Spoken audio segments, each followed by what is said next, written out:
Which mayoral candidate here in New York City best represents your values? Part two, because we've done this before. And to be fair to the other candidates, we wanted to continue taking a look at their platforms and comparing and contrasting. This is Nuance. I'm Mike Scala. I'm an attorney, fresh off a win in court today, I should add. So Congratulations.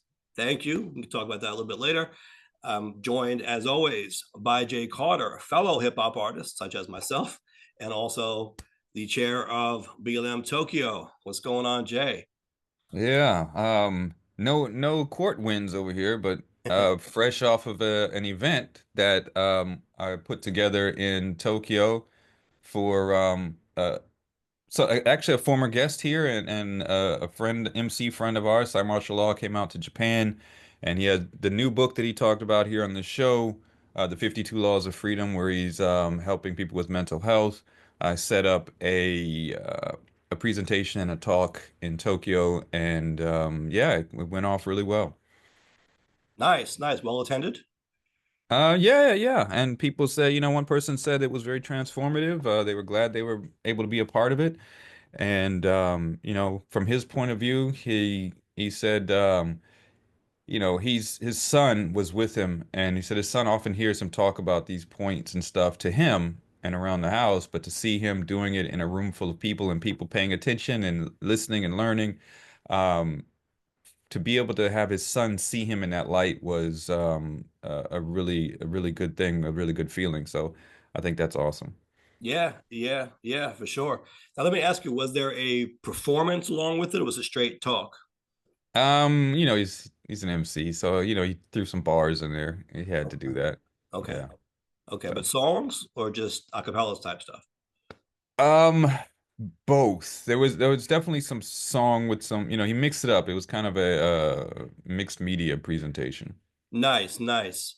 Yeah, Yeah. I was thinking about stuff like that because we are, as we mentioned in the intro, right, involved with different things, music, law, activism. And so sometimes in my mind, I think about putting together events like that, right? We've obviously done a number of hip hop shows in the past, but what might it look like if we were to combine something like a hip hop show with a podcast or a conversation, or what I mean, having some kind of, like you call it, mixed media event where it's kind of pulling from both worlds, but also finding the common threads between them too, right? Kind of, making it make sense, making it cohesive. So it's not just like, why are they rapping and talking politics, but present it in a way that people will understand. Well, let's do it. And if whenever you make your way to Japan, get a talk set up for you also. Okay, yeah, I could do a talk on election law. In fact, I was thinking I could probably teach a class on election law at this point. Although I am still learning, I'm learning a lot, and that's good, right? That's what they say keeps you young, right? The fact that you keep learning. And Yeah, so, absolutely. yeah, I've done many election law cases now in my legal career. Like we said, fresh off another win today, which feels good. I was in Manhattan, right? The courthouse, the New York State Supreme Courthouse in Manhattan for New York County, they call that, right? And we really got into the weeds on fraud. I don't want to go too deep into it, but it was interesting because we got some decisions coming from the judge in this case about what it would require to plead fraud in an election case. And I think that's relevant even nationally, right? We saw coming after the 2020 election, all those lawsuits that were filed challenging the results. What were they saying? Election fraud, right? That was the big cry. And we know all those cases got dismissed because no fraud was found. Well, what would it take, right? And this wasn't about the results of any election in terms of the voting. Hmm. I was in court over petitions, right? When candidates try to get on the ballot, they have to petition. Oftentimes, those petitions get challenged. Well, how do you challenge those petitions? You can go after the signatures individually. There are a number of things you could do. One of the possible avenues that you can do in court is allege fraud. But how do you do that? And we got some guidance from this particular court about what the court might be looking for in terms of pleading fraud successfully. And really, the takeaway I got out of it was you have to plead it very early on, right? they would like to see it even when you make your objections. And again, I don't want to get too deep into the weeds, but if you're challenging someone's petitions before you even go to court, you file objections with the Board of Elections, right? If you're a candidate challenging someone else's petitions, you don't need to do that. But if you're just a citizen objector challenging a petition, you've got to start at the Board of Elections, and then you can go to court to disagree with what the board found, right? You can have the court taking a look at them. But the board won't look at claims of fraud, only the court will generally. And so how do you do that? Again, the court here said they really would prefer it to be in the actual objections, the specificity, not just we think there's fraud here, but what exactly are you saying the fraud is? Like, give the facts. Then there's the CPLR, which is the law used for civil cases in New York, right? Not just for election cases, but that's just what you use for procedure in civil cases in New York.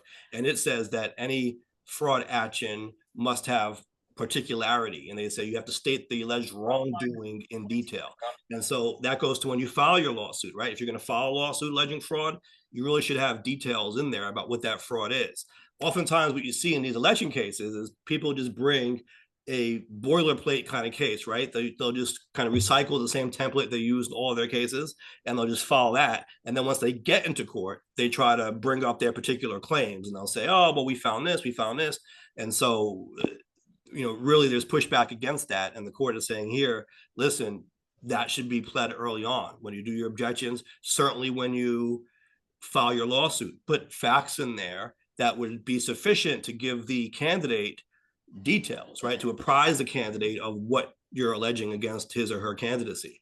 And that's required by the CPLR. And then there's kind of a third step here. It's, some call it a bill of particulars, but it's really described in New York County as a written offer of proof when you have an objector bringing a lawsuit. Again, we're not talking about the aggrieved candidate situation. We're talking about just the objector filing a lawsuit. In that case, there is a court set deadline where you've got to get as detailed gets. You got to give names, addresses, line numbers, and page numbers on the petition, right? You got to really go in. And if you don't do that, you're not going to be able to go into court on the court date and just start crying fraud, right? That all needs to be presented beforehand, right? So, that's really the takeaway I want people to leave with this, right? If you're going to plead fraud in an election case, do it as early in the process as possible, because if you wait till the end, chances are it'll get knocked out as it did today. All right. So right there is a lesson for anyone trying these cases or bringing those forth. And that could be also useful, not just for, attorneys looking to get into or in that field, but also for candidates that are running campaigns and having to prepare for those inevitable challenges to their petition. Right. And I was telling Andre, Andre has been a guest on here before from Brian Bystro, political consultant. Sometimes we look at other candidates' petitions and we want to challenge them. And sometimes we look at them and we say, oh, look, this looks fraudulent, right? It looks like they forged something, or they did something that was wrong.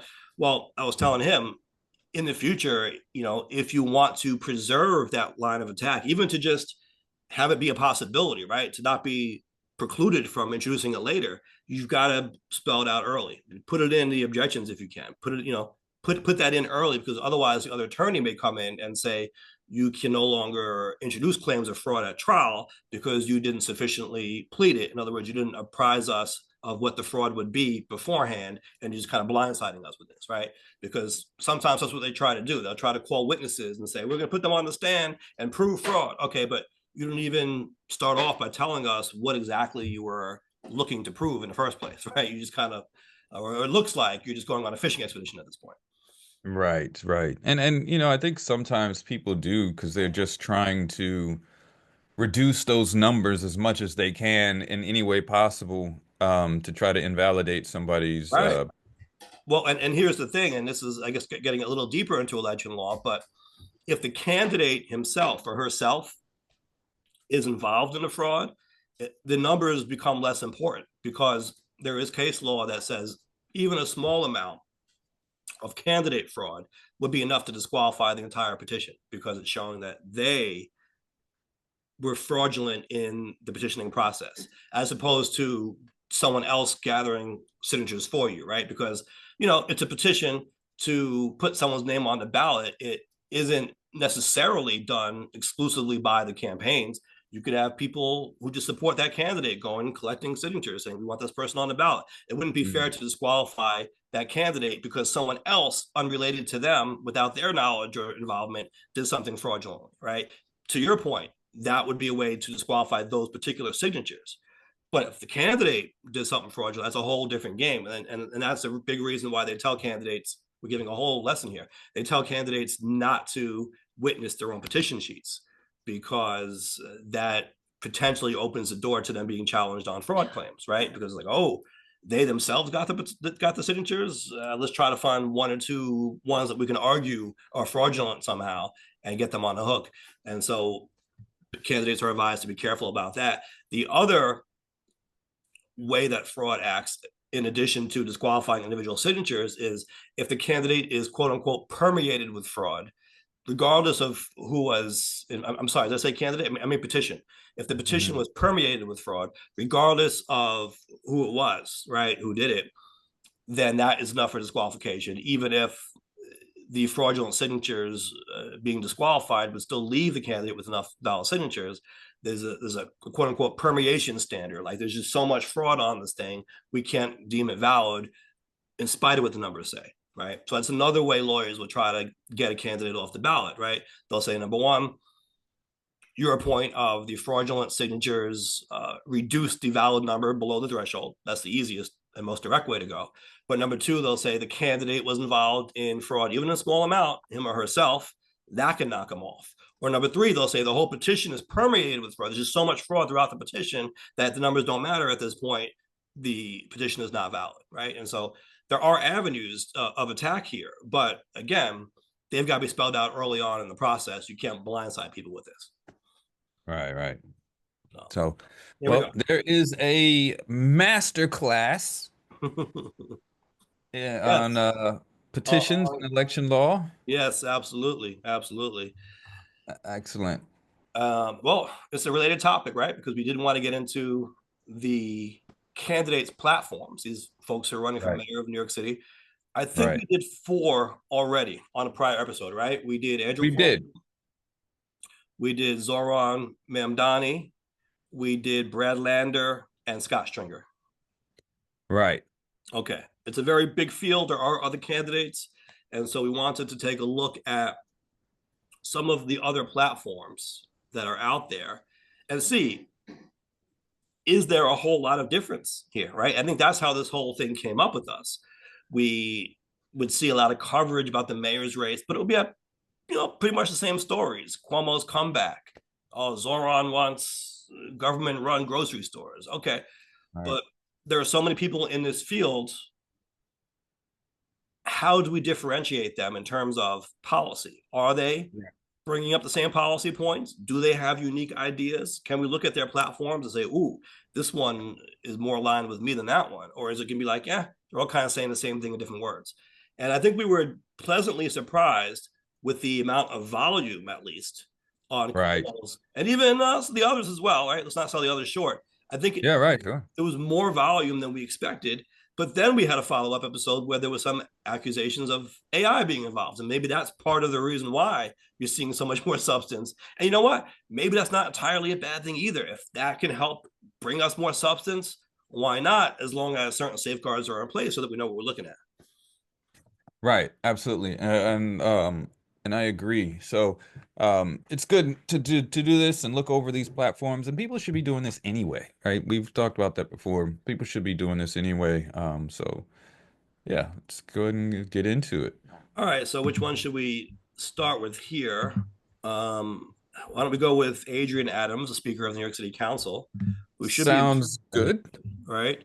I think we were maybe a little bit surprised she wasn't gaining the traction we thought she might have, being so prominent as a citywide figure here. Right. And what is her? I think it's AdrienForThePeople.com. Is it? Okay, I just looked up Adrien Adams. I'm seeing a lot about her as speaker, which and I think maybe her own speakership is out overshadowing her mayoral campaign. I was just gonna say the same thing for that reason, like SEO and visibility reasons. it took a while to find it. It's kind of buried deeper into the bottom there. Yeah. Um, All right. Yeah, you're right. AdrienForThePeople.com. Here we go. No drama, no nonsense. Leadership for the people. That's the headline.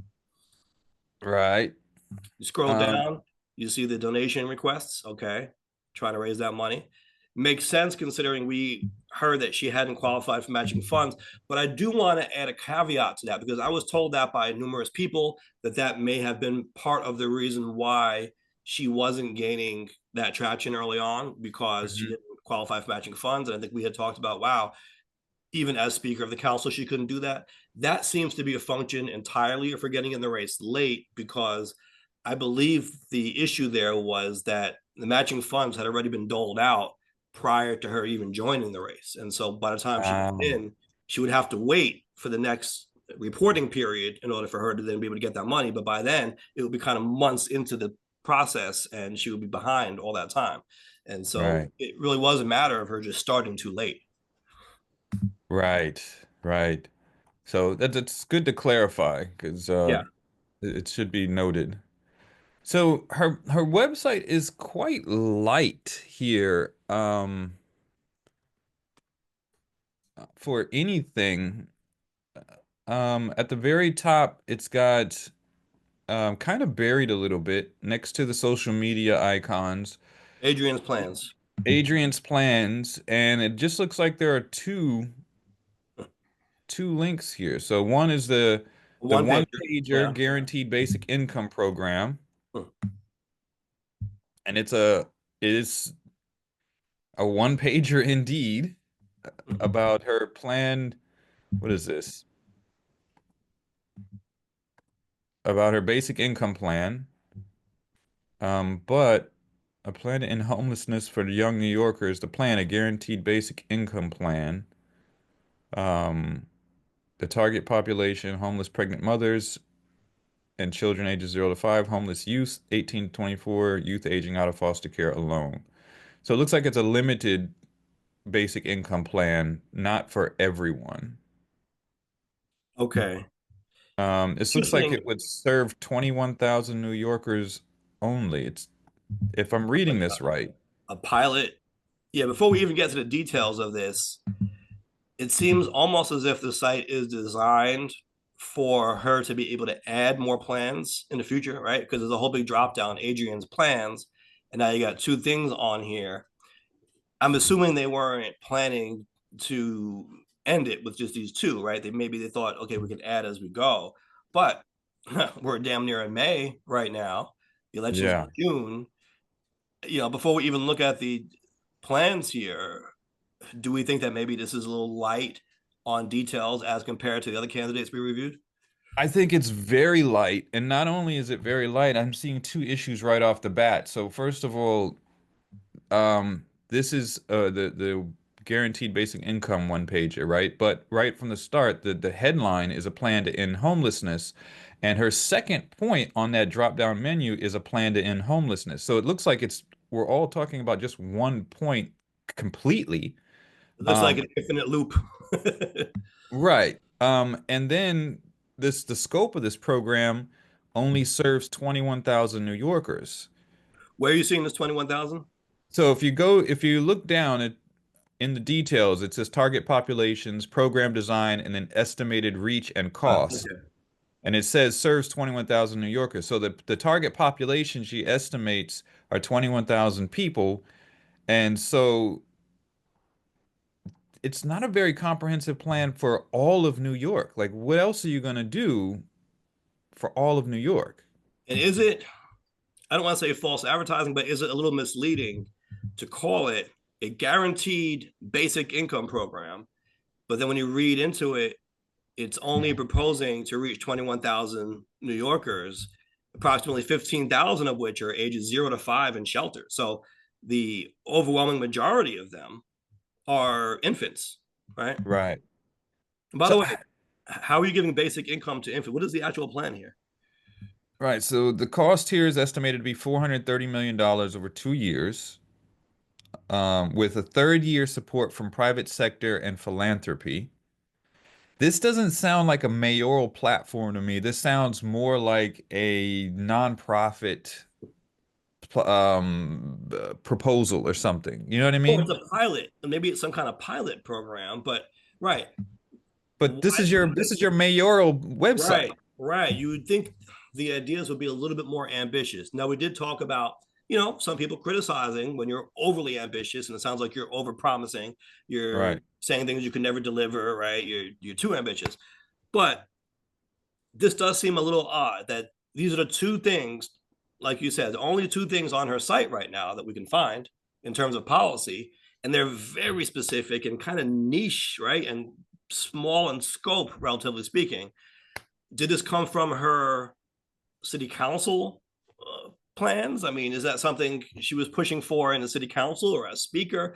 Was she pushing legislation maybe behind this already? Was this part of what she got into the budget or pushed for in the budget previously? You know what I mean? It sounds very specific, like something that might have come from her city council office originally. But Right. if you're running for mayor, I think you want to see a little more than this. Yeah, absolutely. Where are the rest of the points? People are concerned right now about safety in New York. They're concerned about the immigrants coming, the migrants coming into New York. They're concerned about the congestion pricing stuff. Like, what are the rest of the plans for New York City? I don't think there's enough here that's gonna sway a voter to go with Adrian unless they were already an Adrian supporter. Right, right. Yeah, a little surprised by that. It almost seems like a defeatist attitude. And I'm Right? wondering, you Yeah. mentioned you got into the race late, didn't qualify for matching funds because of it, and I wonder if they just didn't have the funds to continue filling out the platform How much as money does they that really are. take, though, to fill out the platform? You don't need a whole lot of Yeah, campaign funds. you're right. You're right. You're right. Well, let's look at the second one. The second Okay. link here, a plan to end homelessness for young New Yorkers. So it's more information on the exact same plan we just looked at. So there's really only one platform point. So, plan to end homelessness for young New Yorkers. Does it say? I know we're kind of just skimming it right now. I see guaranteed basic income. Does it say what she's trying to provide? Okay, it looks like here, if you scroll down to that second section here, it provides a one-time upfront $2,500 prenatal stipend, $1,000 per month for the first 15 months of program participation, and $500 per month for the remaining 21 months. The intervention supporting 1 in 8 babies born into homelessness in our city in its first year aims to have a profound effect on the health of the mothers and their babies. Okay, so this is something that was done already. It looks like It looks like she's basing this off of a pilot program she did that worked on with like about what was it, 150 or something like that? 150 people. 161 homeless pregnant women 160. in New York City. So Right. She's trying to expand it to the city, which, listen, I'm not saying that the program is necessarily a bad program. It's just for a mayoral candidate, there's not anything else in regards to platform here. yeah, and this is my suspicion, right? That this was something that she had worked on with the city council, and now she is kind of rehashing it on the mayoral platform. I'm Which not would be fine, I that's think. fine, right? But you need more than this. I think that's what we're getting at, right? You need Right. more than this. So allocating $1.5 million for the program. Oh, and that was administered by a nonprofit partner, the Bridge Project. So, like you said, looks like something a nonprofit would do. So this is just basically giving money to the nonprofit to do this. Now, Right. that does sound like a big price tag, though, right? $1.5 million to help 161 people. If you were to expand that out, how much is this going to cost? Well, this is saying that, well, I don't see the 1.5 million that you're quoting. Where it says New York City's Oh, I first see it. funded program by Speaker Adams. I see it. I see it. I saw earlier on it's saying that if this plan performs like the pilot it's based on, it could generate over 1.13 billion in cumulative savings. That is a fair point, or it's fair to bring that up because we always talk about when we make investments, we want to know what the return on investment is, and a lot of Absolutely. people will, you know, rightfully so, ask, well, what does this cost? But that shouldn't be the only question. Yeah, Right. it cost us initially. What is the initial investment, right? But if you're not just spending money haphazardly, but you're spending wisely, you're spending it deliberately to try to fix problems, right? To address issues, then what you Right. should be doing is actually saving money in the long run because those issues themselves cost us a ton of money, right? And so Right. if you're Absolutely. spending money to address these issues, then hopefully the issues will become less expensive because they'll be less prominent, right? And it will be a saving. So I think that's very valuable to try to estimate what that would be. But I am still interested in what the upfront cost of this is, right? Because that would potentially balloon the budget or at least reprioritize certain things What that. she said, the upfront cost of the program, she mentioned it earlier. Hold on a second. $430 million 2-year cost. Because I was So looking at it like in terms of if you do 1.5 million, and I don't know if it's going to scale exactly the same, right? Because it probably, programming costs and stuff like that. But let's just see how it would scale. Assuming that it scales 1 to 1, right? 1.5 million divided by the 161 people they said they were able to help with that 1.5 million. That comes out to over $9,000 per person. 9,000. Let's see, $9,316 per person. If I were now to multiply that by how many people did she want to help with this it was pilot? like 21,000. 21,000. Let's just see what that comes out to. That comes out to $195 million.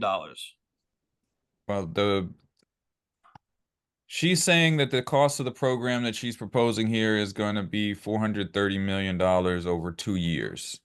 Okay, well, this would probably be per year. So let's times it by two. Yeah. That gets us to 391 million. So I guess she actually wants to add even more money to it than how this would scale 1 to 1.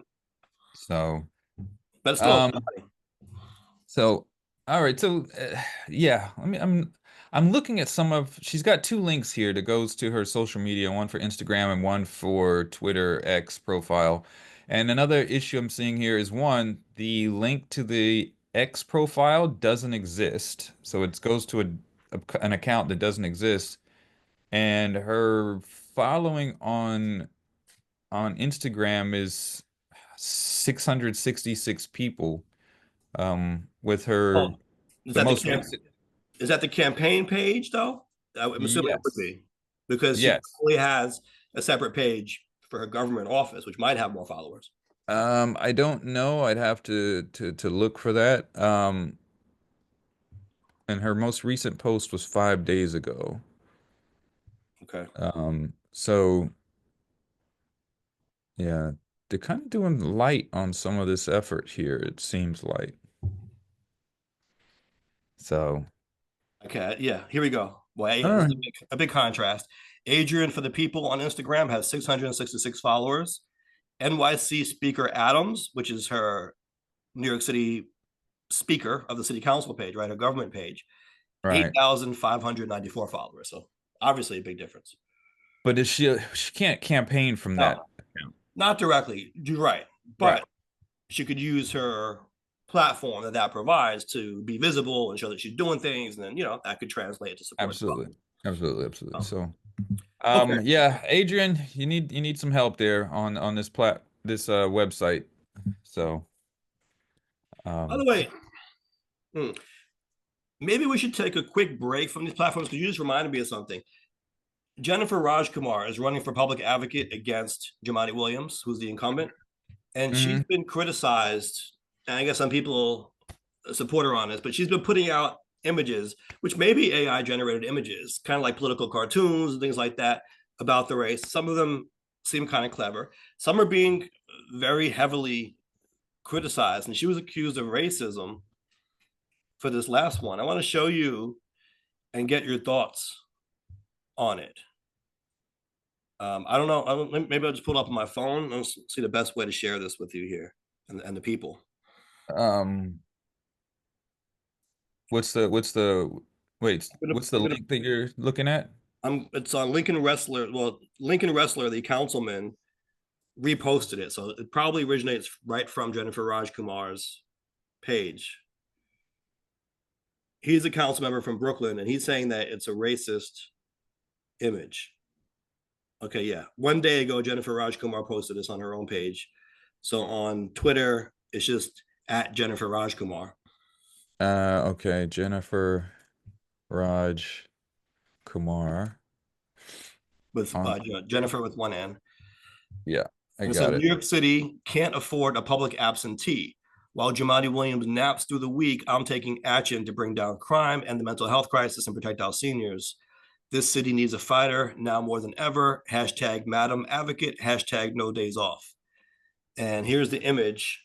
I see the image. I'm looking at it here. Um, I don't know if you guys can really see that on here. It has Jumani's weekly schedule, and it's portraying him to be lazy. Monday, sleep in. Tuesday, missed Zoom meeting. Wednesday, thinking deep thoughts. Thursday, long weekend starts. Friday, recharge from not working. Then it has her to-do list. And by the way, she's going to do everything. If you look at her to-do list, she's going to end crime. She's going to fix the mental health crisis. She's going to sue city agencies that fail New Yorkers, protect seniors, and stop hate. So you want to talk about ambitious? I mean, she's not even going to fight to reduce crime. She's just going to end that shit. All right. um, so this is criticized as being racist. Yeah. So Lincoln Wrestler, again, I'm council member from Brooklyn. I'm trying to figure out how it's being racist though. So he says this is both wildly inaccurate and a racist dog whistle. She clearly cannot compete with Jumaane on the merits, so she plays his card. So the implication is that she is playing up the stereotype that black men are lazy. I I think that's a stretch. Unless she said some other things before that would indicate that. Just from looking at this right here and not really knowing anything about her, I would say that's a stretch. Okay. Um, I mean, did he miss a Zoom meeting? Does he miss Zoom meetings? Does he, you know, Some people say that that is not true, that he's everywhere. She's just okay. saying that. But it kind of reminds me of an ad that she put out when she was running for assembly here in Queens.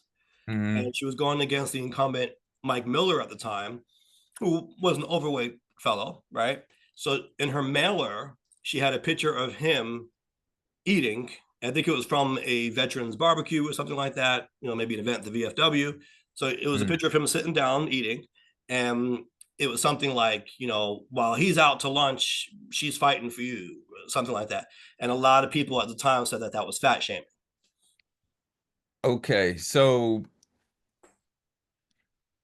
if just looking from those two things, it seems like maybe, I mean, I don't know the rest of her things that she's posted, but maybe she's pointing out some like basing off of some stereotype stuff. It Could be. could be construed in that way. Right. I would still need more to be able to definitively be Right. like, this is how she's approaching these things. Right. Right. That does make me think a little bit more. Okay, I might have to look a little bit more what she's saying. Right, right. What game is she playing here? Now, I will say Right. this also. She accused him of, I guess, racism. Someone had stood in the street criticizing her. I guess they had a sign attacking her, whatever protest type deal, and they were dressed in her signature red dress that she always wears. Mm, There was a picture, I guess, of Jumaane Williams, who she's running against, giving this person five, shaking her hand, like basically appreciating this display attacking her. And mm. she said that, basically instead of serving us as a public advocate, he's spending his time attacking women of color. So she went to that. And some people took issue with that characterization as well. Of course, he is a black man, right? She is Yeah. a woman of Indian descent. Yeah, you know, I a lot of that is going around, like when people are having disagreements or discussions and they're trying to solidify their point or find some sort of foundation for their point, they go to uh these buzzwords, and I'm just hearing this because I'm just saying this because based off of just not knowing anything about her platform or anything she said before. But when people automatically start saying that he's attacking women of color, it's a black guy doing this, it's like, is there really evidence for it, or is she just using a buzzword to try to stir up controversy on it? Right. I mean, if he criticizes her and just her, Right. Does that mean, yeah, is that it's an not a indictment blanket. of women of color? I mean, so does that mean that she cannot be criticized? Because if you criticize her, Right. what you're doing, you're being sexist and racist or whatever. So yeah, Right. uh, I don't know. I don't I'm like that. just And I think it deters the conversation. It right. takes away from actual constructive discourse. Um, So just based off of what I'm hearing here, that doesn't feel too cool. Well, full disclosure, the firm that I represent does do work for Jemani Williams, who is the incumbent public advocate. But these are things I was observing on social media. I just wanted to get your take on them. Yeah. Well, that's kind of where my take is at it. All right, so let's move on to the other candidates in the mayor's race. We just looked at Speaker Adrien Adams, and we can take a look at Michael Blake. Now, he was someone I think you were somewhat impressed by in the DC 37 debate that you watched. Um, I think so. I like the way he talked about things. He seemed very confident. He seemed very much on point. Um, so yeah, I remember that guy. Didn't he used to work in the Obama administration as well, if I remember Yes. Now, correctly. did you ever see the documentary? You might have seen it a while back. It was when Obama got elected. There was a documentary about his campaign that was Mm, pictured for a while. Um, in fact, it had this Asian kid who ran for city council in Manhattan. I think his name might have been Ron. Was it Ronnie Cho, if I'm not mistaken? But it was all about the Obama campaign. It showed his Iowa efforts, right? How they were very active on the ground in Iowa, going into those caucuses against Hillary, right? How they kind of scored that upset win and everything. Well, hmm Michael Blake was prominently featured in this documentary because he did work very closely with the Obama campaign, a big part of hmm the team in '08. And then he went to join the Obama White House. And it's funny, it just reminded me of something. We were talking about election law earlier. There is kind of a landmark case now in election law because when Michael Blake came back to the Bronx, where he's from, to run for the assembly, he was not the party's chosen candidate, right? And so there was an effort to remove him from the ballot. And the argument they made in that case was that he wasn't a resident of the Bronx. He actually lived in DC because he was working for Obama. And they hmm said he was registered to vote in DC, was voting in DC, right? He shouldn't be allowed to run in the Bronx. And his argument was he grew up in the Bronx. His parents still had residence there, and he maintained a bedroom in his parents' house. And so even when he was living and voting in DC, he had a bona fide residence in the Bronx because he would go visit his parents and sometimes sleep in that bed. And the court sided with him. And they said, yeah, it doesn't matter if you spend most of your time in DC or somewhere else, or how you split your time, as long as you can show you have a bona fide residence and it's not a sham residence. you know Now, to me, I don't know if I would consider that to be a residence, but they said, listen, we're not going to count how many nights per week you slept there or whatever. That's your business, right? As long as you can show you maintain a residence there in some form, you're good. So he Well, got I'm gonna the say, ballot and he won. He became the assembly member from the Bronx. that sofa behind you there, that's my bona fide residence in New York City. Don't tell anyone it's not a sofa. But Oh, okay. I just see a okay. railing, kind of look like a daybed type of thing. Oh yeah, no, that's the steps to go downstairs.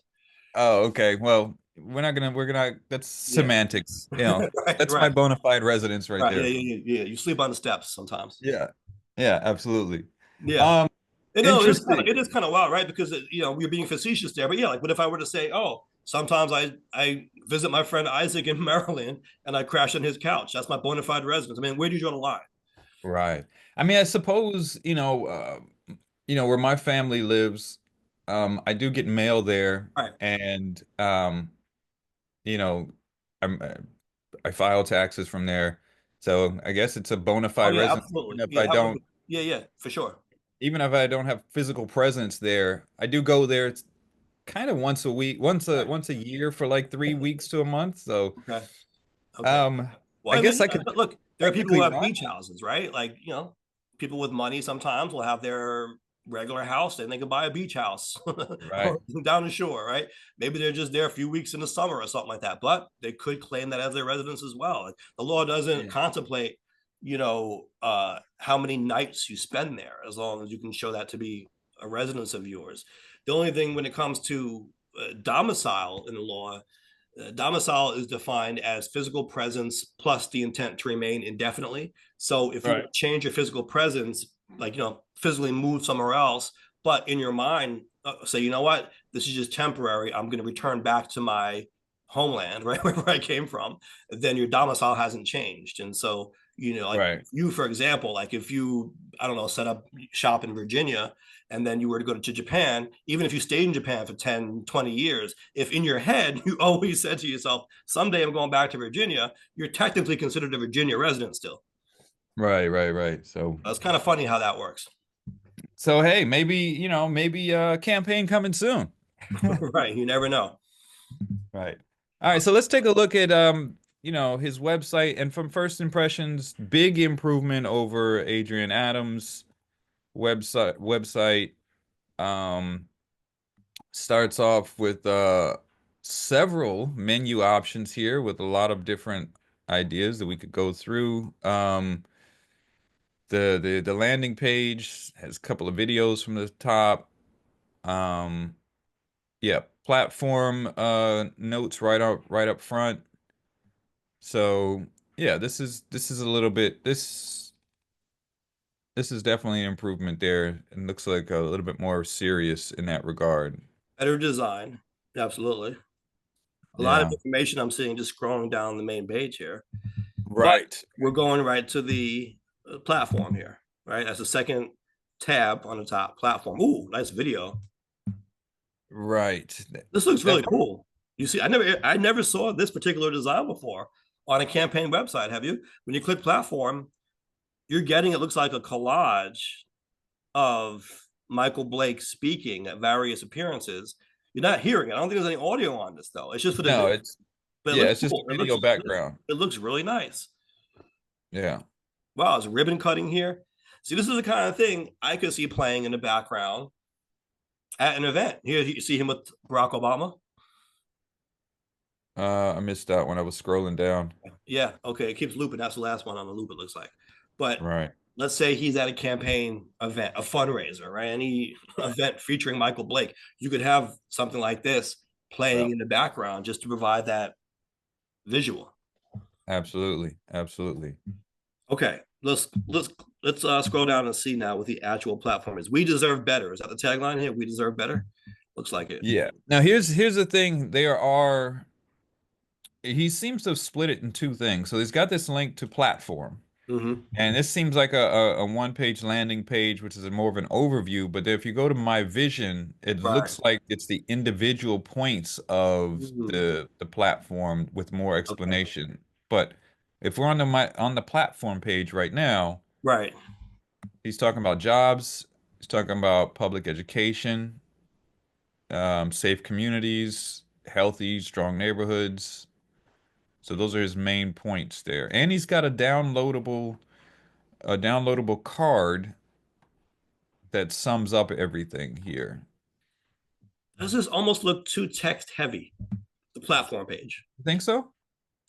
I don't know. There's just a lot here, and again, we like volume. We want to see policy points, but it's almost like too much in your face when you look at this page. Think so? I don't know. Is I anyone think going to read all this? they should, or at least scroll through it, but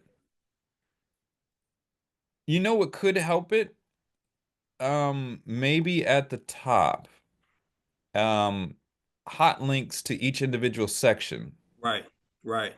Yeah. right? At the very top, around that area where the "We Deserve Better" have hot links that go to jobs and economic freedom, to public education, to safe communities for all, like the jumps to the sections, that might help it a little bit. Yeah, yeah, because it's just a big wall of text. And like we said, volume is good, but it's about the way it's presented. You know what I mean? You just click on a page and it's like, yeah, read all this. It's like, whoa, whoa, whoa. You know what I mean? Like take me to dinner first. That's kind of how I feel. Okay, So so this is an overview, but I guess we'd want to let's look at the first one here is jobs and economic freedom. So in some of the points they include expanding economic incentives for businesses to train, hire, and retain New York residents, for changing technology, economy and green jobs. Um, a return to a home a return to home tax break to get businesses to relocate to the city. Getting family leave for all workers, supporting nonprofits, and he wants to appoint a global sports czar to support the 2026 World Cup in New York City. listen, I'm not mad at that one. I mean, some people might be like, that sounds kind of out the box or weird, but yeah, that's maybe the point, right? Like, let's think a little bit differently on this. Let's not repeat the same points everyone else is making. Let's provide something new Right. and interesting. Yeah, that would be a great economic windfall for the city. Right. Now, here's Now, something I just picked up on. I want to get your take on this. uh-huh. The bottom here, before it gets to the bullet points, it says increasing economic security for Black and Latina women. Do you think that that's too specific for someone trying to gain widespread support for mayor of New York City? Well, let me see the sentence that comes from and how he proposes that. So, supports policies building access to new industries, enforcing fair pay, addressing occupational segregation, and increasing economic security for Black and Latino women, particularly those working in caregiving and essential service And it is roles. pretty specific. Um, I'm not mad at that. I'm not mad at that because uh, I would imagine that they are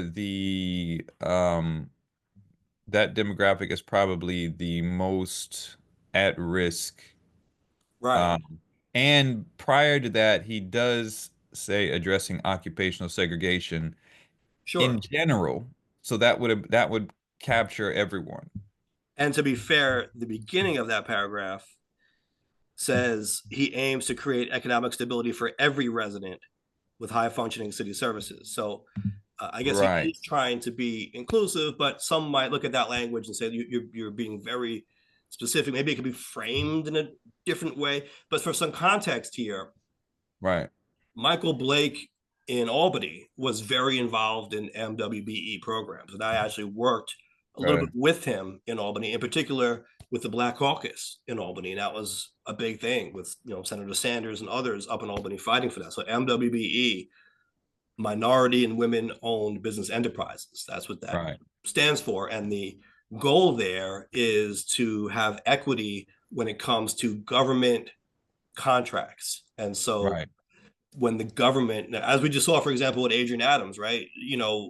We said, oh, this looks like a nonprofit. And we looked at it. Yeah, it was the city allocating money, but really for a nonprofit to do the work, right? So a lot of what the city does is outsourced. A lot of what the state does is outsourced. sure, Right? So when you hear about the city government building something or creating something, doing something, or state, city, whatever, oftentimes it's money just allocated to a company. It could be a nonprofit, it could be a business, a contractor, right? A developer.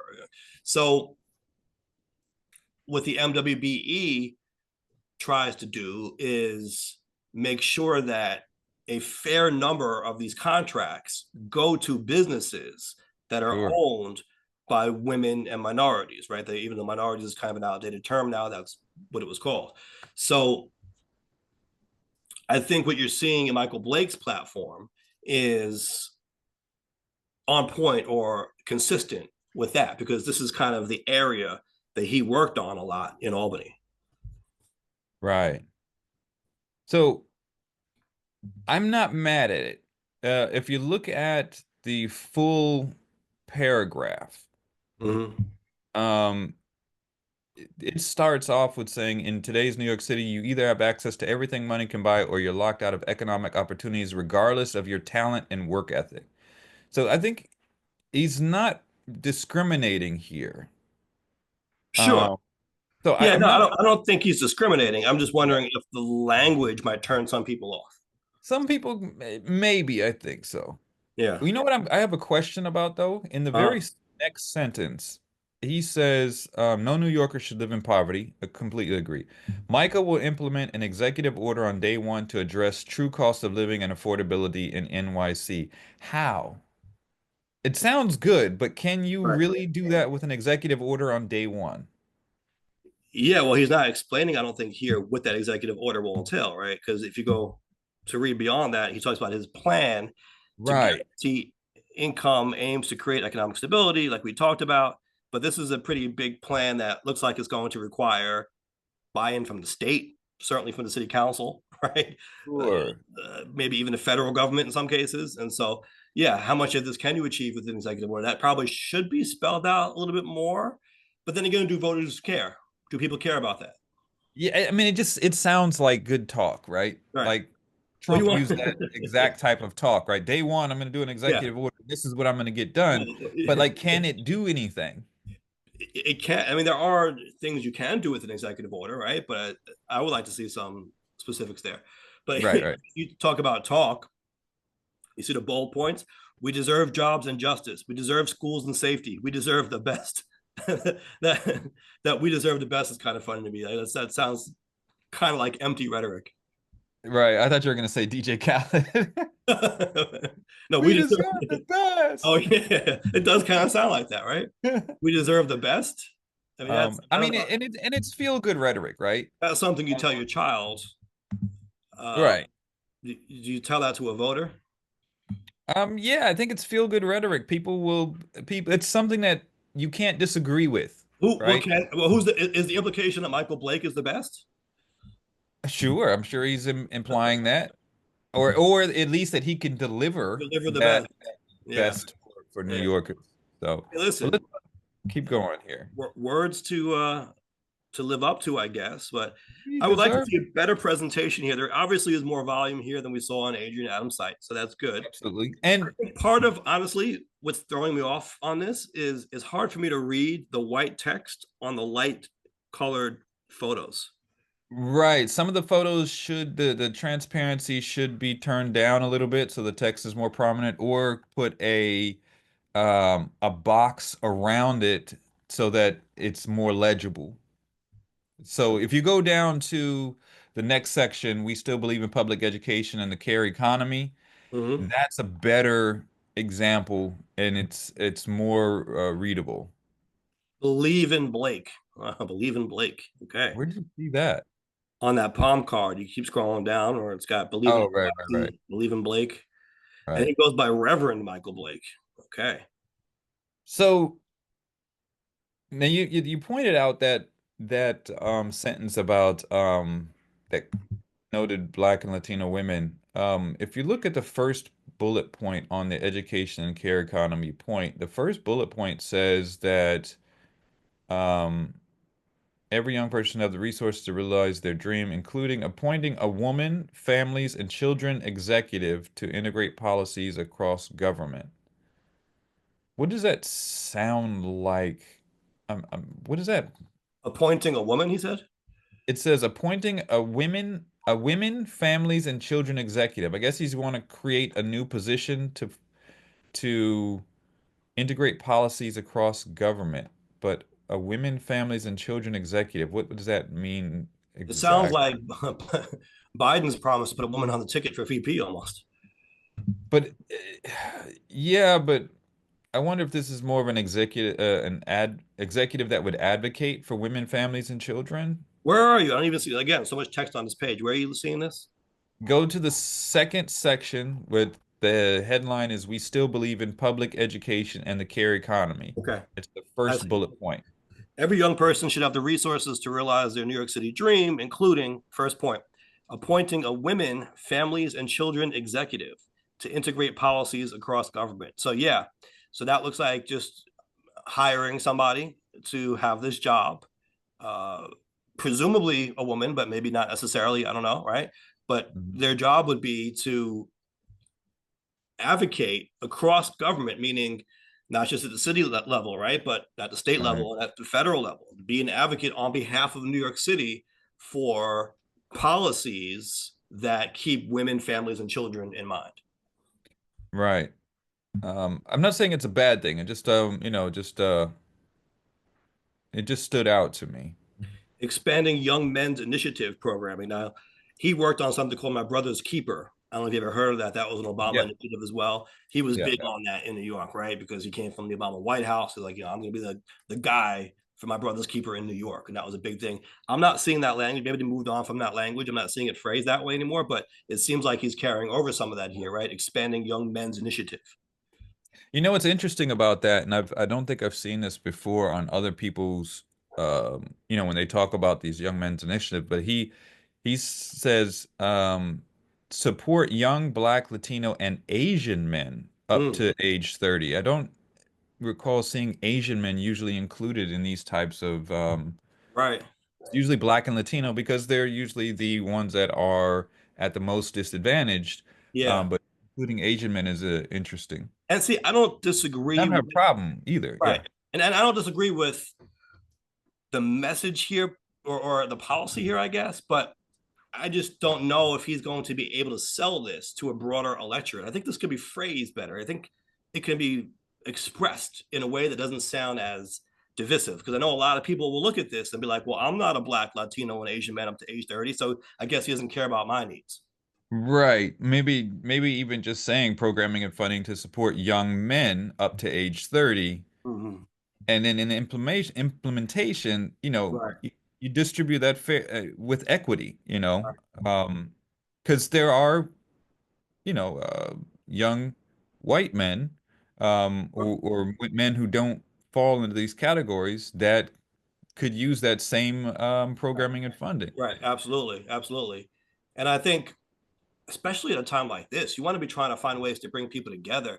And I know, look, I say that at the risk of someone saying, well, does that mean that you shouldn't push for these types of initiatives? No, I think you should, but I think you need to be careful with how you're communicating that message. I mean, even something like, including or something like that, or like you said, let's administer these programs in a more fair or just way or something like that. Right. Let's fight against discrimination, right? Instead of trying to frame it as almost sounding discriminatory, why don't you cast it the opposite way and say that our initiatives are aimed at reducing discrimination or ending discrimination, right? I mean, I Right. think there are ways to phrase these things that won't scare off a lot of voters.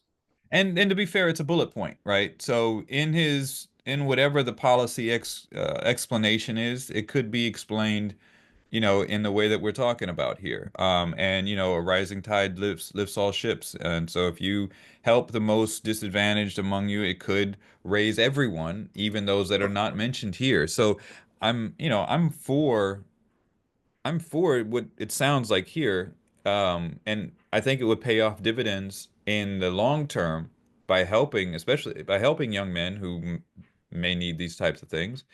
But yeah, it, it could make some people think, well, what about me? Right, right. Like, well, I guess he's not my candidate then because I don't fall into these categories he's talking about.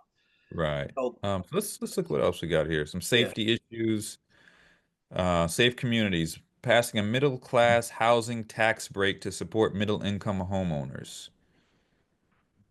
okay. Okay. Now, some of the things, tax breaks, he mentioned incentives earlier, and that was one of the things that you brought up last time when we were talking about, was it Ma'am Donnie's platform when he was talking about doing the city-owned grocery stores, and Right. you were saying that, maybe incentives or things like that might be a better way instead of the government takeover. Absolutely. Do you think on this page here, I mean, there are a lot of bullet points, Yeah. but a lot of it is kind of vague also, right? Like when you talk about incentives or, tax relief, he's not really going into specifics. He's not saying what his numbers might look like or how he might implement these things. Executive order on day one. Okay, but what's going to be in the executive order? He's kind of leaving out some details. Um, yeah. But remember, we have let me look at here. Remember, there's another menu item at the top that says my vision that goes into each one of these in detail, or at least supposedly. So, for example, I went to the education plan, and there's a short blurb there, and then a link to a PDF, and this is a 31 page PDF that seems to lay these things out more in detail with graphs, charts, and visuals. Um, Project 2026. Do you see this one? It only has yeah, I 10 noticed that. points. Yeah. That's not a. I don't know if I would frame it that. Coming Well, off the of whole Project idea though is to 2020. fight back against the federal administration. So I guess that's why he's naming it that. Yeah, but there's no details on the Project 2026. It's a short thing. Yeah, it's just we're gonna stand up to all of these Right. policy items being proposed or furthered by the federal administration, right? So he's saying, you know, immigration protections, no ICE in schools, places of worship, or community centers. Right. Um, and so I'm looking through here, and what I assumed was they were all similar to the education tab, my education plan. Right. If you go But they're there, not. Yeah, there's a tab, and then it's that 31 page PDF information packet. But the rest of them don't have right. any extended plans here. He's saying Uh, for every dollar the federal government cuts from our city, we will withhold New York City taxes sent to DC dollar for dollar. That's ooh, okay. hey, Let me his own ask you indictments. let me ask you something. Run your cursor over the My Vision menu item and look at those options. You notice anything? Education plan, wellness plan, welcome home plan, economic justice plan, plan for Black New Yorkers, Anything else? guaranteed income plan. Anything about that you notice? Come It on. is spelled wrong. Yes. Yes. So I figured you would have picked up on that. You're usually quick at picking up on those things. Well, to be fair, that text is hard to read because when I highlight my vision, that guaranteed income plan is highlighted in like a light brownish color that Right, it matches the rest of the design. Yeah. it's hard for me to write, but it doesn't contrast well with that background, so I can barely even read those letters. Right. So he's got more information here than Adrian Adams, not as much as Cuomo and who was the other one? I think it was And Donnie, even well, Mamdani probably about similar. He had a lot, but not as much as yeah, Cuomo and Brad Lander had more than we expected to. right. So I think he's as far as information, he might be on the same level as Mamdani, maybe a little bit more. Um, Interestingly, if you look at his basic income plan, it's similar to Adrien Adams. It looks like 20,000 New Yorkers will qualify, each okay, receiving $500 towards housing and childcare expenses. That's pretty where much are what you he looking at? was talking about. Under frequently asked questions, click on guaranteed income plan, that first tab under Okay. my vision. Okay. Okay, so it looks like it's probably a similar plan, Yeah. which, there's nothing bad with that. There's some consensus on maybe who they're aiming this at some that are most vulnerable. Okay. So, Um, yeah, I mean, looking like at it's the same these plan. plans overall, do you get a sense of how Adrian Adams and Michael Blake are different in terms of their priorities? Um, by volume, yes, because he's got more plans. She only has this one plan Hmm. on her platform. So if So you're a voter, I mean, what is your takeaway from that? Like, is if Adrian? I'm looking at those two, if Yeah. I'm only looking at those two, then I would lean towards him because he's telling me more about what his plans are for New Right. York. Right. He's like, this is the only thing I want to do. He's like, I want to do that. And Us. Yeah. yeah. All right. Well, I know we kind of spent a lot of time on just these two and whatever else we talked about. So we're not going to have a whole lot more time, but why don't we look at least one more quickly? All right, let's do that. So, Who are we going with? okay, we got Adrian Adams, we got Michael Blake. Let's see, who haven't we looked at yet? We don't want to do Eric Adams yet. Why don't we stay? You know what? Why don't we look at Zell? What's his name? Zelnor Myrie, state senator. You want to do Myrie or Jessica Ramos? The Queens. You Either. want to do Ramos? All right, let's go Queens. Okay, Ramos. Just speaking of that, like just real quick, when you mentioned Queens, it's funny because I noticed on Adrian Adams website, um, where was it? Where was it? It's New Yorkers are so funny. Um, where does it say it? Um, was it on the homepage? Uh-huh. Oh, yeah, on the homepage under the intro paragraph. It ends with, she's still Adrian from Queens, and she'll make City Hall answer to you. It just reminds me of like Jenny from the Block. Block. That's what that's invoking. Yeah. And it's very much like that stereotype that people from New York, they Well, always lead with where they're from. Like, I'm from Queens, what? You know what I mean? well, but it also is saying that she hasn't forgotten where she came from, so she's still humble. She still I has get, right. She's still in touch with those roots. She's not going to walk around big headed like I'm the mayor now, so I'm too good for you. It's really, to tell you the truth, to call back to the Biggie line, to call it a crib, same number, same hood, it's all good. yeah, yeah. Yeah. But I see that it's very much it's very common in a New York thing. Mm-hmm. I don't know if I've seen it a lot in other places, but New Yorkers do identify themselves from the borough they're from. Sure, sure. I Yeah. mean, it makes sense considering how big the city is, right? Population wise, and so like Brooklyn would be one of the biggest cities in the country on its own if it was its own city. You know, Right. I've never seen anyone in like Tokyo be like, "Yo, I'm from Shibuya." What? really. I've seen people in Hawaii do that though about where they were from. You know what? You are right. You're right. Right. Um, I'm thinking about that now. People in Hawaii do kind of identify from the area they're from, the Right. city. Like, why am I Right. not like I'm from Nanakuli, I'm from Yeah. Kalihi. Yeah. Like, Yeah.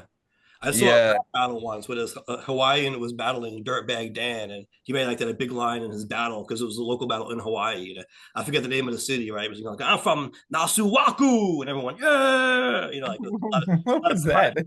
What? That Yeah, like a doesn't lot of even sound pride from Hawaiian. like the local town. You know. Right, you know what, that's true. Um there's a little bit of that in Hawaii, in some of that Hawaii street All culture. right. All right. Yeah. It is funny though, like, New York City is the big city. So when people say like, their neighborhood and they use that as if that it's impressive that someone from that neighborhood achieved, like, okay, yeah, maybe you're coming from an underprivileged area within the city, but it is still New York City, right? So like when I say like, Right. oh, I'm just a kid from Queens. Yeah, a lot of kids from Queens did make it big though. It's not like a kid from like the middle of Idaho, you know? Right. And yeah, a lot of kids from Right. Right. Yeah. Yeah. I'm just a kid from the Bronx. Well, yeah, a lot of kids from the Bronx made it. You're in New York City. Yeah. Yeah. But let's not gloss over the fact that some of these areas are very impoverished and underprivileged Absolutely. in New York City. Absolutely. And they're tough areas. Yeah. It's still a feat to make it out of wherever. So, That but reminds me of you never watched Entourage, right? On no. HBO. But there's a scene in there where Vince, who supposedly comes from Queens, right? He makes it big and he buys a big house after he does a big movie or whatever. And he tells his publicist, not bad for a kid from Queens, huh? And she goes, not bad for a kid from anywhere. Right, right. Yeah. Yeah. So, All yeah. right. So Success is Jessica impressive Ramos, regardless. yeah. Ramos for NYC.com. All right, so let's get into that. Now, Ramos. I'm looking at the language and it does, at first glance, look more inclusive than what we saw on Blake's website. She says Okay. right up front, in our city, there's room for everybody. Okay. I like that message. You know, the one thing Make that sure every voice is heard. Okay. that stands out immediately from this above the fold part of her website and the coloring of the website and the background, it looks more and it looks less like a campaign splash and more like a morning news program splash. This Yes. looks like she's Yep. doing the morning talk show for some TV show, TV station. And what feelings are you getting from that, right? Like psychologically, what is that doing as opposed to seeing the campaign site? I'm just saying that's just a first impression. Like if this were, if it said underneath here, watch every day starting at 6:30 a.m., like I would not be Right. Oh yeah, surprised. yeah, yeah. Like that, yeah. Especially with her going like this, like it looks like you can see like on the side of a bus, right? Like yeah, like Right. yeah, yeah. Jessica Ramos in the morning. Yeah, I can see that. Exactly. That's and the Yeah, colors, right? This is yeah. like very much like sunrise. Right, right. That's what I'm getting from this immediately instead of a campaign. Mm. But is that a bad thing? I mean, is it turning you Um, away from it, thinking, oh, she's not really a typical or like a suitable candidate, or is it like, oh, that's different and refreshing? it's not turning me away. It's just something that immediate impression. Right. I haven't decided good or bad on it. I don't, Right. Now, so one theme you're going to find here is she is trying to present herself as the labor, the union candidate. And you're seeing some of that in the rhetoric. Now, I think Cuomo might be doing better. We'll have to check on the scorecard there when it comes to the unions because he just has all this momentum right now. But yeah, if you scroll down, she's got union yeah, endorsements front and center before the other endorsements. also you see here, I've been on the picket lines in the streets at the negotiating table. So she's not saying the word union there, but that's what Right. she wants you to think of, right? That she is the union friendly candidate. Right. And she says it in her if you go down there, I'm Jessica Ramos. As state senator, I've taken the toughest fights to raise minimum wage, expand childcare, and then she says support union workers. Right. Okay. Fighting for a new day for New York City. Well, there you go. We said it sounds like Jessica Ramos in the morning, fighting for a new day. It's Jessica Ramos in the morning, yeah. the imagery Now, checks. this design wise, it's very different from other Mm-hmm. campaign sites that we've seen. Mm-hmm. It's a little bit more creatively expressive. Right. Uh, Now I'm going to the big, issues here because I want to take a look at those. big in your face. It's more pleasantly designed. The colors, they're like pastel colors, brighter, but don't hurt your eyes to look at. Like it's nicer to look at. Like Blake's, yeah, I think Blake's was like, here's my platform right in your face. And hers is like a new morning. Good morning, New York City. Yeah, it was his was business. Right. Right. Um, so issues, policy, and platform. All right, let's look at her policy and platform. She's got Also, by some the way, if you notice that the logo itself has the sun rays, right? That's again right. morning. That's the theme. A new morning Yeah, for New York City. Jessica Ramos in the morning. Like, you know what? If she ever came on the show, I'd kind of have to roast her a little bit on that. Um, so some of the visuals though are pretty stark and striking. She's got, things in boxes and the text is very large. Um, Now, some of this might be optimized for viewing on cell phones. We're looking on our laptops. yeah, let's see here. If you're looking at a very small screen, maybe the idea is you want big, readable text on the screen. I'm looking at it in you know, let me just switch over to, okay, on the browser I can mimic the a cell phone. Okay. Yeah, I mean it's very big text. And it's a design choice. Like it doesn't Right. necessarily, I'm not saying it's a bad thing. It's just different from some of the others. Okay. So one thing I'm looking at here now, going through the issues, she's got Right. one, two, three, so six key issues she identifies: housing, Yes. immigration, public safety, education, environment, healthcare. If you click on Good. each one, it just gives you a list of bullet points. Right. There isn't a lot of volume here, which, by the way, you know, you might not necessarily need a lot of volume, but I'm just pointing out that compared to some of the other candidates that we saw, you're just Right. seeing some general points. But it looks like for each of the six, you're getting several points. Right. So affordable housing, Green New Deal for public housing, investing in public housing to improve living conditions, create union jobs, and make buildings more sustainable without privatizing critical community assets. Um, okay. So yeah, like you said, it's bullet points, and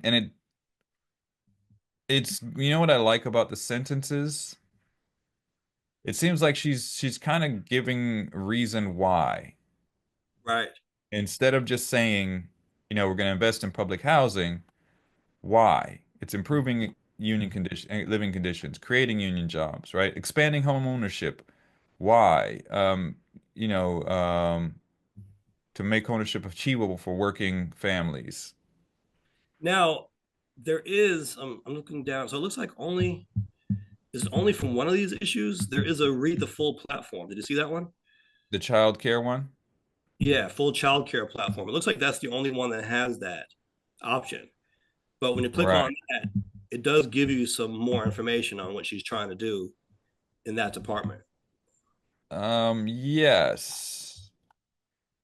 Let me see here.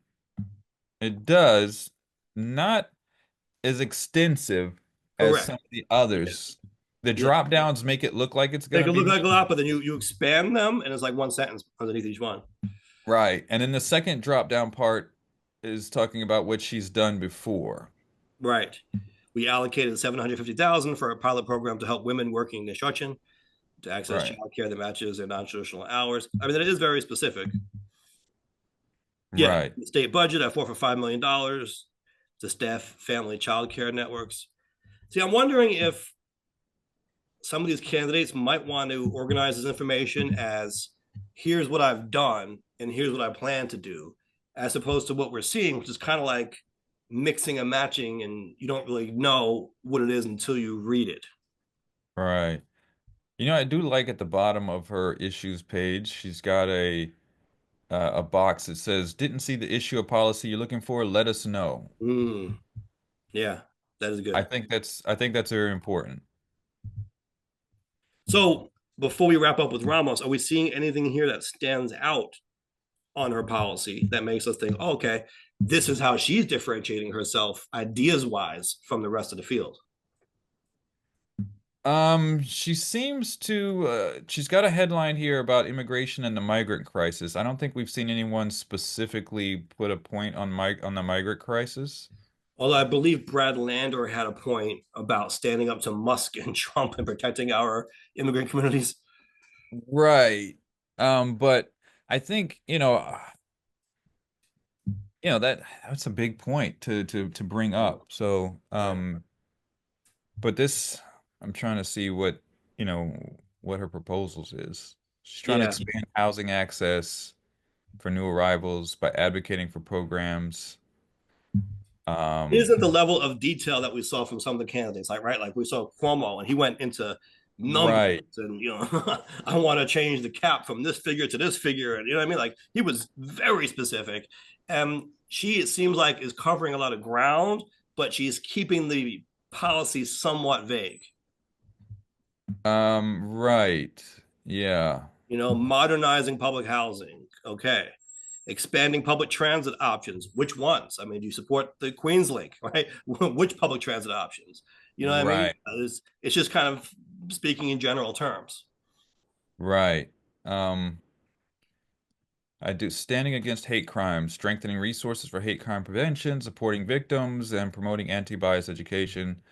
I like that she's very inclusive there. She goes for all of it, as opposed to Cuomo was specifically about anti-Semitism. Um, Yeah, I do like that her rhetoric overall seems to be a little bit more inclusive. Again, that right, doesn't mean you're not fighting for marginalized communities, but this is a campaign and you're trying to broaden your coalition, hopefully, right? If you're trying to get those numbers right. up. We mentioned all these candidates are stuck in the single digits. Well, that means you need more people on your side. So how do you do that? I think you try to use more inclusive language to bring more people in and try to communicate how your policy, even if it is, you know, fighting, for example, for more equity for certain communities, even if that's what you're going to focus on in one of these areas, well, communicate it in a way that people will support beyond just those communities, perhaps, right? Like you try to build broad support for what you're trying to do. Right.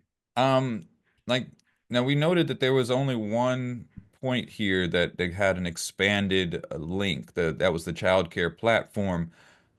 But I wonder why it didn't get its own description box, because it's kind of almost an afterthought in a way.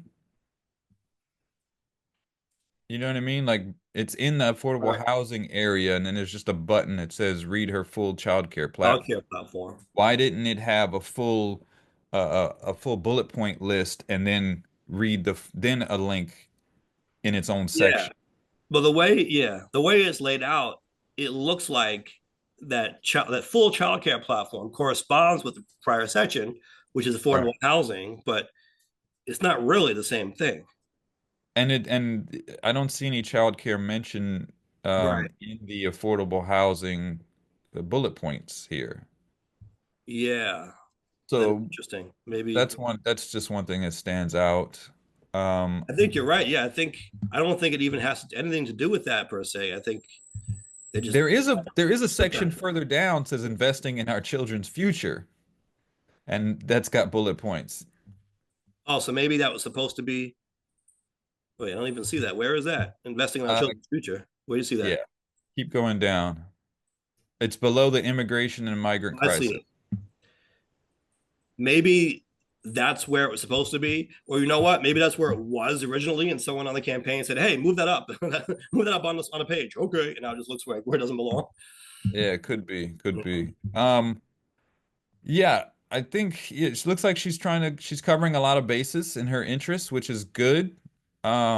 Especially for voters looking for different points. I like that she's asking for suggestions. If you didn't see what you're looking for, contact us. I like that. Um, I'm not seeing anything directly. I guess housing kind of addresses it, and healthcare all kind of addresses it. But as far as cost of living in New York, which is, as we've noted before, that what was it, like over 50% of New Yorkers can't afford their basic needs. So I would have liked to have seen something that Mm. addresses that, even though housing does kind of address it. But Yeah, that's one way. So I put up a little poll on my Facebook a while back asking if mayoral candidates should prioritize affordability or public safety, and I got some interesting responses. I think most people did say public safety, but then some mm, try to say, well, you can't have one without the other, right? So someone made the point, well, if you focus on affordability, public safety will be helped as well, right? right, Because the economy will be doing better, people won't be as desperate, and that more opportunities for people. And then some people will say, affordability means nothing if we all feel like we're in danger all the time. Someone made right, the point that crime is actually down, and so affordability should take precedence over public safety. But I think we've talked about perception matters as well, and you can point right, to the overall stats and say, okay, crime is down, but what if there is a spike, for example, of incidents on the subway? Well, if you're taking the subway, it doesn't help you to hear crime overall in the city is down if you know that more people are getting attacked on the subway nowadays. So right. that doesn't tell the whole story.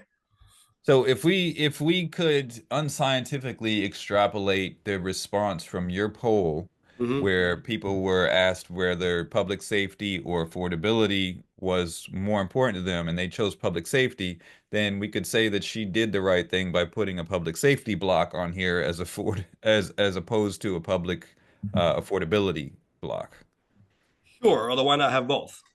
Sure, sure. Yeah. Yeah. So, but overall, I think, she definitely gave some more information here. She does have a full media kit. I wonder what's included in that. She's got an English language video, Spanish video. Um, it's not a lot in the media kit. There's just a couple of photos. And you know what that brings up a question, actually. Her media kit has a Spanish language video, but I don't see a Spanish language version of her website. Mm. So if Fascinating. you think if you have the wherewithal or you think there's a need for the Spanish language video, you would also think the website needs to be translated into Spanish as well. Right. Although I think it's pretty easy nowadays to just translate sites into different languages, right? If it's just text. Sure, sure. But I mean, to that point, it would be very easy just to switch out and add another page in Spanish. Right. So, I'm actually looking at my poll here that I posted. Again, very unscientific. It actually seems to be about evenly split mhm. between crime Okay. and affordability. So, yeah, people want both things addressed for sure. Okay. All right. So, interesting take. If anyone's, what I'd like to hear people's opinions of these websites, and Right. are they going to check out Jessica Ramos in the morning at 6:30 a.m. every weekday? Your drive time, your drive time Yeah. reporter. Jessica Ramos on the ones and two. No, what do they call that? And then they give like the traffic report or the weather report, like on the ones or whatever. Like every like. Yeah, was they talking about the first of the hour? No, Every no, I'm first. talking about like every 10 minutes, right? So like, when Oh, it's like, 111, 121, 131, that kind of okay. thing. Yeah. Very interesting here. All right. So looking at these sites, which one is most impressive to you? Which candidate would you be more likely to support just based on what you've read today? Um, Blake.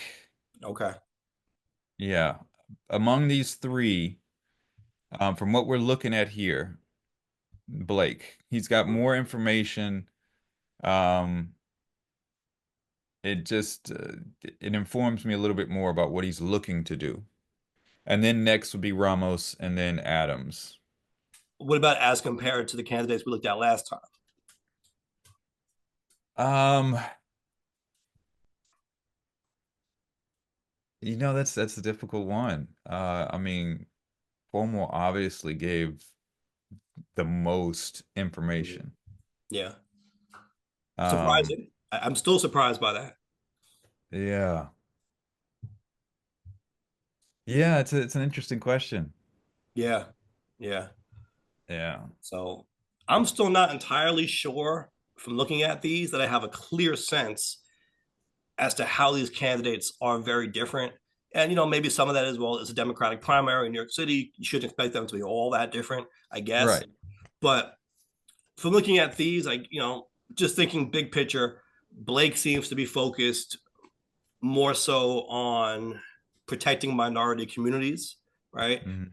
Ramos seems to be the labor and maybe immigration friendly candidate.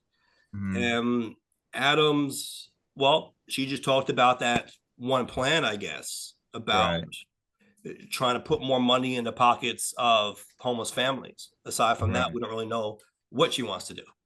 Right. So Yeah.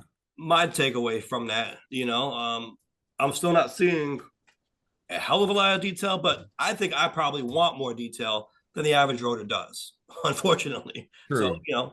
that is what it is, right? I don't think you need to write a whole book on your plans as mayor if you want to win, because I don't think most voters are going to care to look that deeply. Right. So, But we talked about last time we did this, that maybe we as the electorate should be pushing for more substance from candidates. I think that was one of our polls, right? People, right. generally speaking, do want to see more. And so hopefully this is a service for people, and hopefully you'll do your own research and look at the plans, especially with ranked choice voting. If you're going to rank up to 5 of them, how are you going to choose? This may be one way. Go on their websites and see what their priorities are. Even if it's a matter of we think they are similar ideologically speaking, you can still learn from the way they're communicating their message and what it looks like they're going to focus on, right? They all may, let's say they were a legislator in the same body, maybe they vote the same way most of the time. Okay, but as mayor, what are they going to prioritize over other things? That's important too, right? Not just who supports what, but what are you going to be pushing harder than other issues? Right. That sounded like a bottom line to me. Yeah, I was thinking the same thing. Very good. Well, people can check us out on YouTube at Nuance Show, YouTube, Facebook, Instagram at Nuance Show. Um, Everywhere podcasts are available. Take part in the conversation and leave some comments. Have a little bit more substance in the comments sometimes. We got a recent comment on it was an old video about asking about the if cars should be the electric cars by 2030, 2035 as in as that current that whatever was a proposal or a plan that suggested. And the response was just 99999, not the number, but NEIN, like German Oh, 999. oh, I guess they're oh. supposed to be I thinking was it's a thinking, I was thinking Raucous Records, the 1999. no, no. So like, I mean, give us a little bit more to it. I understand when you're trying to uh, say something that's provocative. Oh, this is linking it to not Germans and Nazis but I didn't even why? get that. I thought maybe it was a German person who responded. Okay. No, no, no. It was clearly a trolling type of thing. But I mean, give some substance to I'll let what that your one. opposition is. Right. I'll let that one pass. That was creative. So, My mood ring is blue. So are you Jeezy? is that a Jeezy line? I don't know. Remember when Obama was elected? My president is black. My Oh, okay. Lambo is blue. That is kind of funny. My Yeah. president is Trump. My mood ring is blue. That could be could be something. So All right. We've had a good time as always. you got to say the line.